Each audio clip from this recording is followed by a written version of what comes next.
Olá, começa agora mais uma edição da série especial do Jornal da Câmara em homenagem à literatura de Porto Alegre. Hoje recebemos o escritor, professor de literatura, também jornalista, Marcelo Spalding. Bem-vindo ao Jornal da Câmara. Obrigado, Poliana. Olá.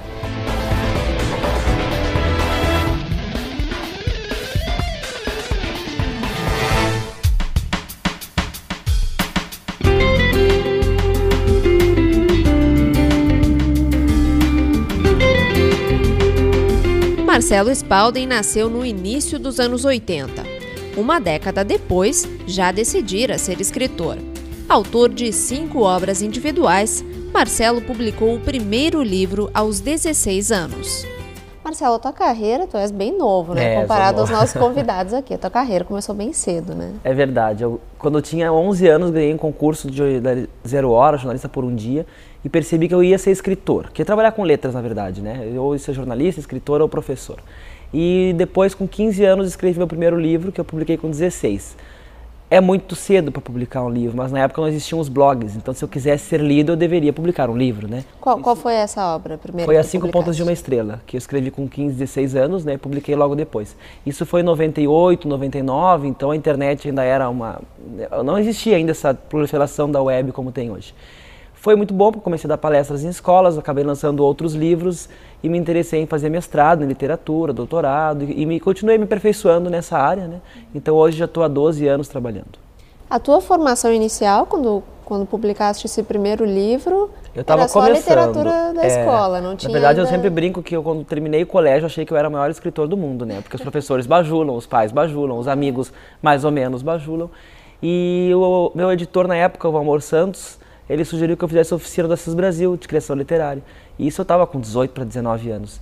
Então a primeira formação mesmo, antes ainda do curso de jornalismo em Grená, que eu já estava no curso, mas muito no começo, foi a oficina de criação do Assis.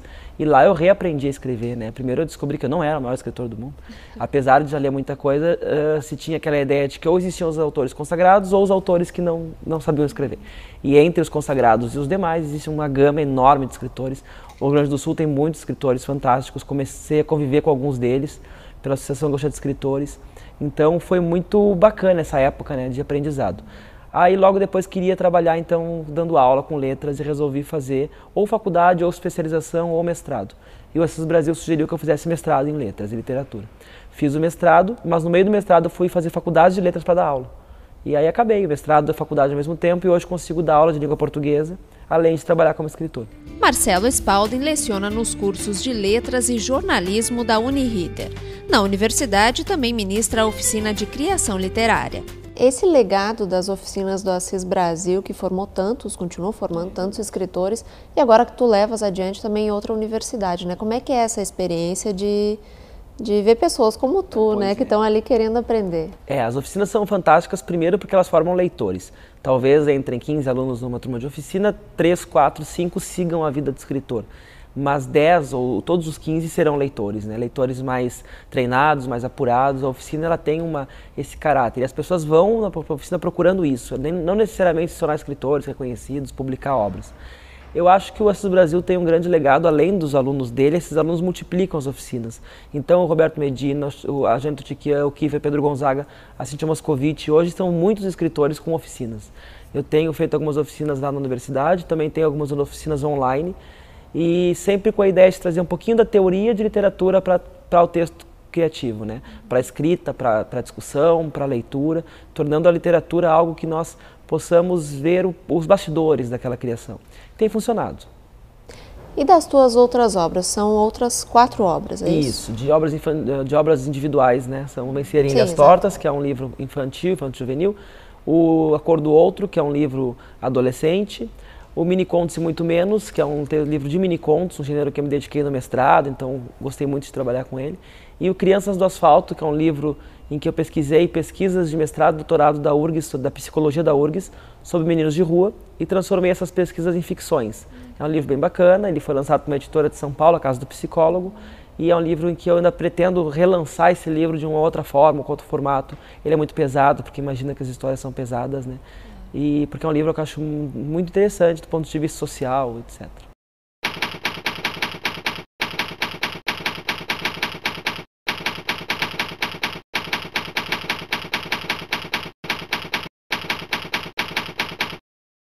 as formas que tu trabalhas, né? Começaste mais com a crônica, com o conto e aí o mini conto, pois que é esse eu basicamente fenômeno, gosto né? da narrativa, né? Se pensar de forma geral, a narrativa me atrai muito como leitor, como escritor. Às vezes nós vamos às escolas, eu não sou o poeta, Marcelo, eu tenho inveja dos poetas, mas eu não consigo ser ainda um poeta. E aí eu trabalho com literatura juvenil porque eu comecei muito jovem, né? E é um público então que eu me aproximei e até hoje eu consigo. Agora eu tenho uma questão com a literatura juvenil que eu digo para eles que eu não escrevo um livro para eles gostarem. Claro que eu quero que eles leiam, que eles gostem, que eles cheguem até o final. Mas meu objetivo é que eles fechem o livro e pensem no livro. Então um livro é sobre preconceito, um é sobre ética e outro é sobre valores da juventude, etc. E quando eu falo de preconceito racial em escolas, em especial escolas particulares, às vezes é uma polêmica, né? E eu faço questão de ter livros juvenis que tenham temáticas polêmicas. Isso me atrapalha em termos de mercado, mas acho que o escritor também tem que ter alguns valores, enfim, senão não há sentido. E aí no livro de mini-contos é onde eu transformei o estudo técnico, teórico que eu fiz para o mestrado em textos, em ficção, né? E foi um livro muito prazeroso, tem alguns contos que são muito comentados, até hoje eu vejo, até em livros didáticos eles têm aparecido, porque esse livro eu publiquei na internet de forma gratuita, e dando início a uma outra etapa do meu trabalho, que é a literatura na internet. Pois é, a gente pode chamar de uma tendência do mini-conto, né? Ele tem muito a ver com o modo de vida contemporâneo, né? Tu achas que ele tem o potencial também de aumentar o número de leitores? Pois é, o conto, só para fazer uma retrospectiva rápida, o conto surgiu, o conto moderno, lá pelo Edgar Allan Poe com a filosofia da composição. E ele dizia que o ideal era nós lermos o texto numa assentada, ou seja, não abrir o texto, fechar e dormir.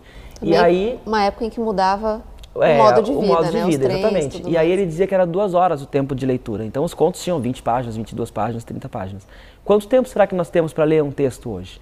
E o mini-conto vem nisso. Às vezes as pessoas conseguem se concentrar 5 minutos num texto, 1 minuto. E o mini-conto, ele supre esse espaço. Eu, como leitor, gosto mais de ler bons romances e boas novelas do que ler os mini-contos. Sou leitor de mini-contos, mas eu gosto muito do texto longo que vai me cativando aos poucos. Eu sempre digo que é difícil fazer alguém chorar com um mini-conto. Rir até consegue, mas tu precisa ter o mínimo de ambientação, etc., para emocionar, né, tanto alguém. Tem alguns mini-contos, tem o da Cíntia Moscovitch, que eu sempre cito, que é fantástico. É assim, a vida inteira pela frente, o tiro veio por trás.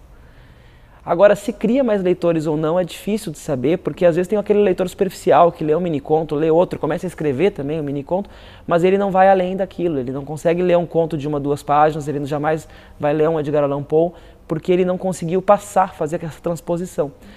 Até porque, se eu não me engano, o Chekhov dizia que é mais difícil escrever pouco do que escrever muito, né? As pessoas acham que é fácil fazer um texto curto, um mini-conto, até um conto, quando na verdade um bom mini-conto e um bom conto são muito difíceis de escrever, porque ele exige só o essencial do texto. É um texto que produz a ressonância também, muito difícil. Exatamente, né? é muito difícil.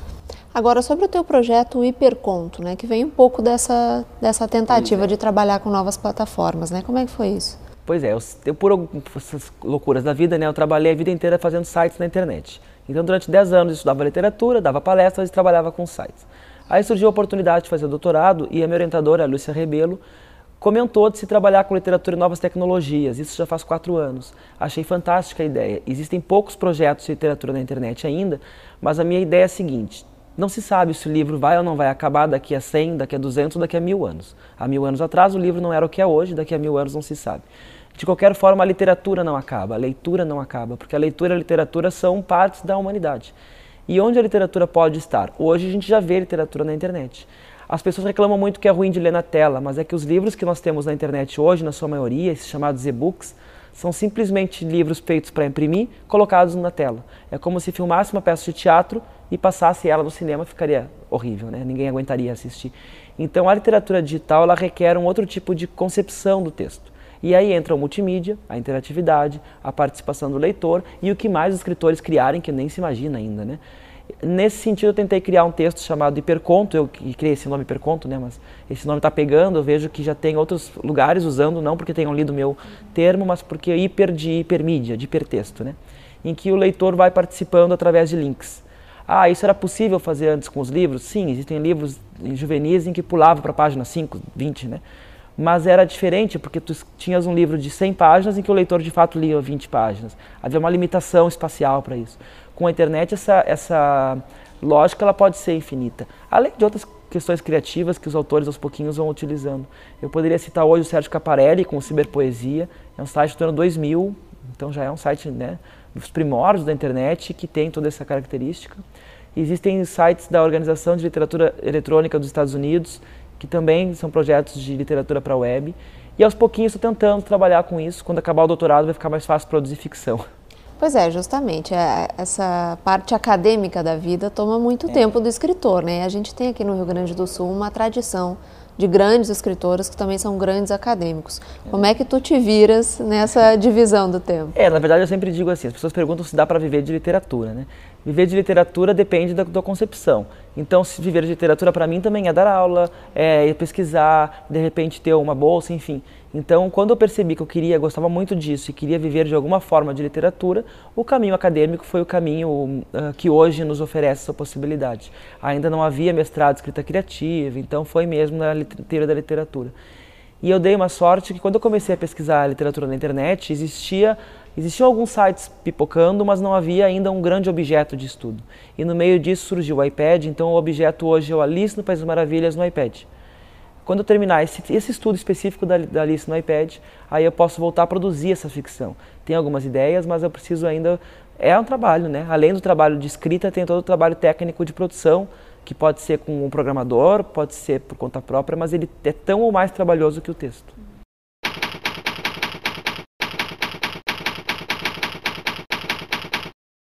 Tu tens também um trabalho importante no sentido de incentivar e reunir artistas, né? O teu portal Isso, Artistas Gaúchos. Exatamente. Isso, surgiu há uns 3, 4 anos, o Artistas Gaúchos, que é um catálogo de artistas. Então a pessoa é escritor, é músico, é artista plástico, enfim, ator, ela se cadastra no site gratuitamente e fica lá o catálogo, foto, telefone, endereço, texto.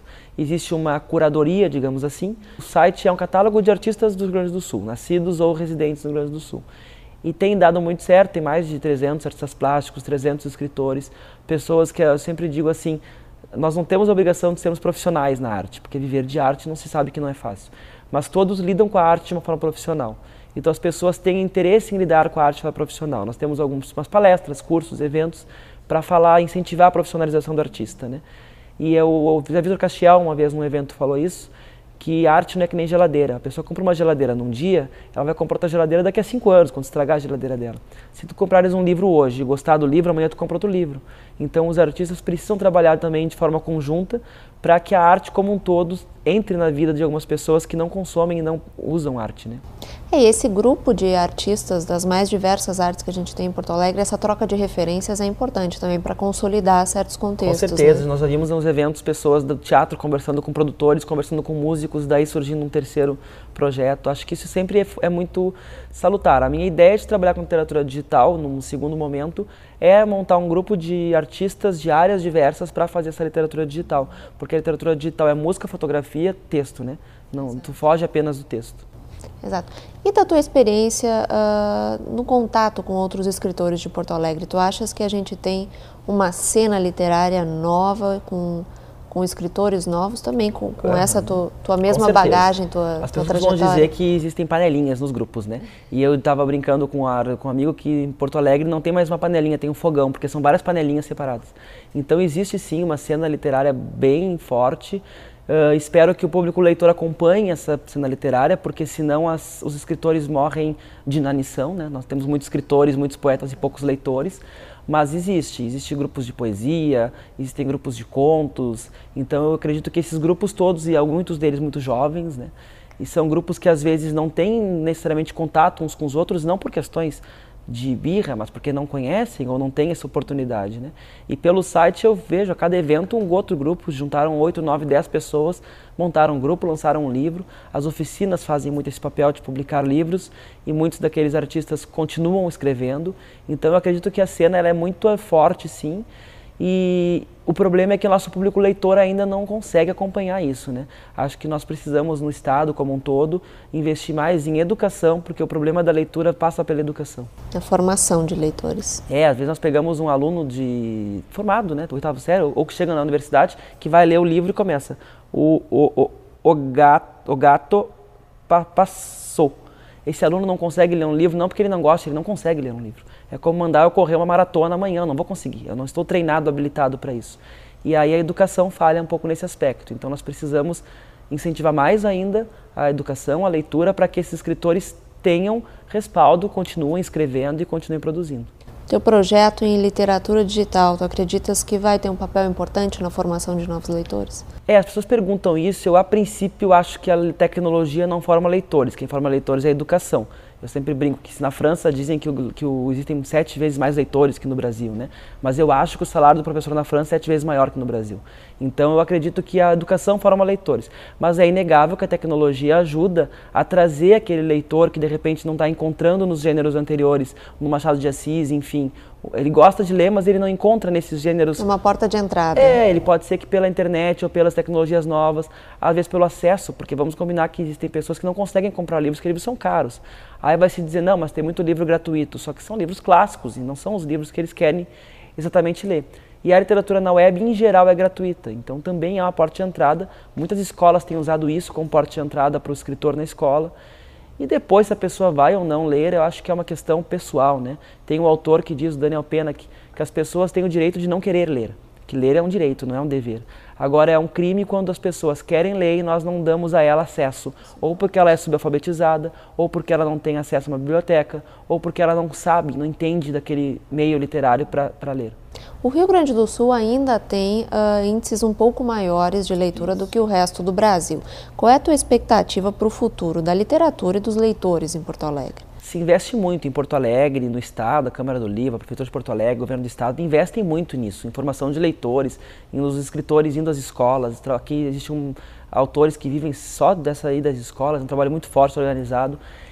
Então, por aí eu acredito que vai se manter ainda em índices razoáveis. Talvez o Brasil como um todo cresça mais rapidamente, né, e alcance o Rio Grande do Sul a médio e longo prazo. Enfim, isso não é o grande problema. Mas o Rio Grande do Sul, nesse aspecto, ele está sim se preocupando com isso. A grande questão é educação mesmo, né? A gente quer que o aluno leia, mas o aluno às vezes não tem essa aptidão pela leitura. Eu pego alunos no ensino superior com problemas de língua portuguesa básicos, não sabia que é uma palavra como discorra, uma palavra como subsistência, enfim. E aí a leitura de um livro ela se torna um problema. E não é por acaso que os livros juvenis têm circulado muito entre adultos. Na hora que se quebrar um pouco até as ilustrações às vezes colaboram com isso, né? Mas esse estigma do livro juvenil, eu tenho muitos jovens de 20, 22, 25 anos que me pedem livros para ler dos meus livros juvenis, porque é onde eles conseguem ter uma compreensão melhor. E dos minicontos também, né? Porque os minicontos, bem ou mal, é um texto mais curto, mesmo que ele exija que a pessoa volte para reler o texto, esse processo é mais curto. E os minicontos têm circulado muito em EJAs e também entre adultos que têm essa vontade de ler, mas às vezes não estão tão preparados para ler. Marcelo, para a gente terminar, tu falaste que as letras em geral mudaram a tua vida, né? Lá bem jovem no concurso da 0 Hora, decidiu vou ser escritor. O que é a literatura? O que faz a literatura uma parte tão grande da tua vida? Pois é, a literatura, além de tudo, ela é um grande prazer, né? Quando a literatura era só um hobby na minha vida, eu gostava ainda mais de literatura. Quando vira uma profissão. Mas eu sempre digo assim, a leitura é fundamental. A leitura é o que a gente brinca nas escolas, musculação para o cérebro. A leitura ainda é a melhor forma de nós aprendermos, né? Conhecermos outros mundos, enfim. E a literatura é o que vai te tornar fluente na leitura.